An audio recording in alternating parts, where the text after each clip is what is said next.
Ya, saudara, fenomena sound horeg kian meresahkan masyarakat. Lalu seperti apa regulasi efektif sebagai solusi permasalahan dari sound horeg? Kita akan membahasnya bersama Sekretaris MUI Jawa Timur, M. Hasan Ubaidillah. Selamat siang, Pak Hasan.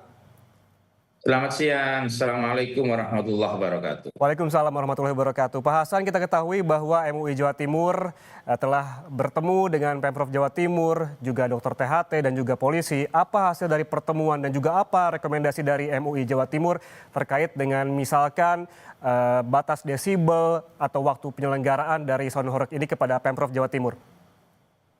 Ya, memang beberapa waktu yang lalu kita diskusi intensif baik di Gerahadi maupun di kantor Bakesbang Provinsi Jawa Timur. Di sana memang dibahas terkait dengan tindak lanjut dari fatwa yang telah dikeluarkan oleh MUI Jawa Timur nomor 1 tahun 2025.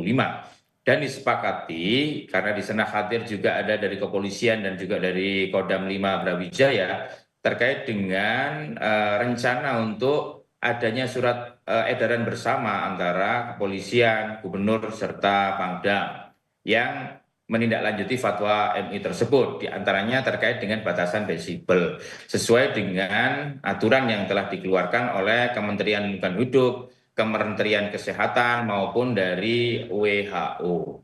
Itu yang mengatur batas desibelnya.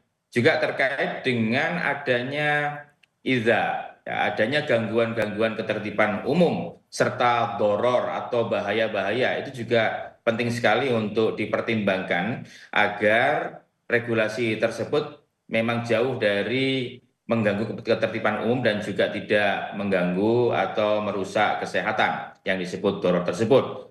Yang lain juga di sana adanya rukos, tari-tarian, kemudian sampai adanya mabuk-mabukan, itu juga penting sekali untuk ditiadakan dalam aturan tersebut. Sehingga batasan-batasan seperti itu nanti akan tertuang dalam regulasi yang dibicarakan bersama. Regulasi akan dibicarakan bersama, lalu seperti Anda sebutkan tadi Pak Hasan, ini terkait juga dengan surat edaran akan dikeluarkan. Lalu bagaimana pengawasannya dan apa peran MUI dalam pengawasan? Kita ketahui bahwa ketika MUI mengeluarkan fatwa terkait sound horeg ini, masih saja banyak penyelenggaraan sound horeg di Jawa Timur. Pengawasan tentunya dilakukan oleh aparat. Sehingga di sini ketika pelaksana atau sound horeg tersebut yang sekarang berubah nama menjadi Sound Karnaval Indonesia itu mengajukan izin, di sini pihak kepolisian itu terlebih dahulu melakukan kajian dampak negatifnya atau dampak yang ditimbulkannya. Memang filter utama ya ada di pihak kepolisian untuk melakukan kajian terhadap izin yang akan dikeluarkan. MUI di sini melakukan seruan moral kepada masyarakat aja agar jangan sampai kemudian sifat-sifat atau hal-hal yang membahayakan, hal-hal yang mengganggu itu dilakukan oleh masyarakat. Yang terpenting bahwa regulasi tersebut diikuti dan ditaati secara bersama-sama. Maka pembatasan yang dikeluarkan oleh pemerintah daerah, baik melalui surat edaran bersama maupun nanti ada peraturan gubernur atau peraturan bupati wali kota, itu menjadi pedoman yang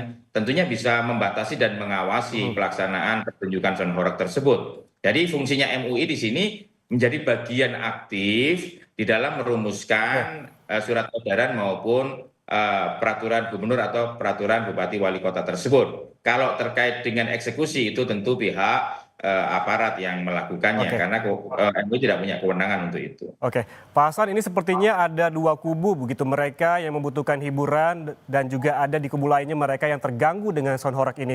Lalu dari perspektifnya MUI, apa solusi konkret yang diusulkan MUI Jatim dalam pertemuan dengan Pemprov Jawa Timur untuk menyeimbangkan kepentingan hiburan rakyat dan juga kenyamanan masyarakat? Bagaimana menjembataninya, Pak Hasan? Penjebatannya tentu menghilangkan unsur unsur mengganggu ketertiban umum dan juga mengganggu kenyamanan masyarakat. Juga menghilangkan unsur doror, unsur bahaya yang terjadi akibat suara atau bunyi sound tersebut yang di atas ambang batas kewajaran.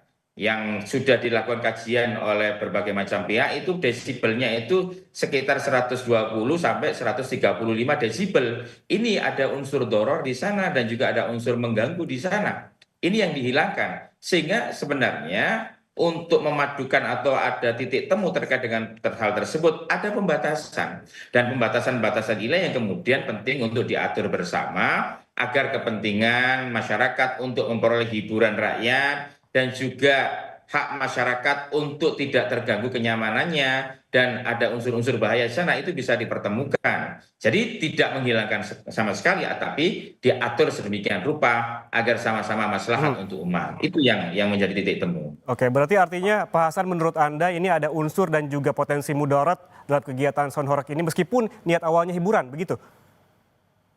Unsur dorornya jelas. Jadi unsur doror, unsur bahaya itu sudah jelas. Buktinya tadi ketika ada pertunjukan di Lumajang ada korban walaupun memang butuh kajian lebih lanjut karena butuh dibuktikan secara medis. Tapi itu kan paling tidak ketika ada yang sakit itu pasti terganggu, ada anak-anak, ada orang sehat pasti terganggu. Itu namanya unsur doror atau unsur bahaya, unsur iza, unsur mengganggu. Maka ini yang kemudian harus diminimalisir atau dihilangkan terlebih dahulu sebelum kemudian ada hal-hal yang lain yang memang dibutuhkan masyarakat. Intinya MUI Majelis Ulama Indonesia Provinsi Jawa Timur itu tidak sama sekali tidak sama sekali ketika hal tersebut itu menghilangkan unsur-unsur yang tadi itu iza dan doror itu sehingga hiburan tetap bisa jalan dengan prinsip-prinsip tidak melanggar ketertiban umum, melanggar norma syariat, agama,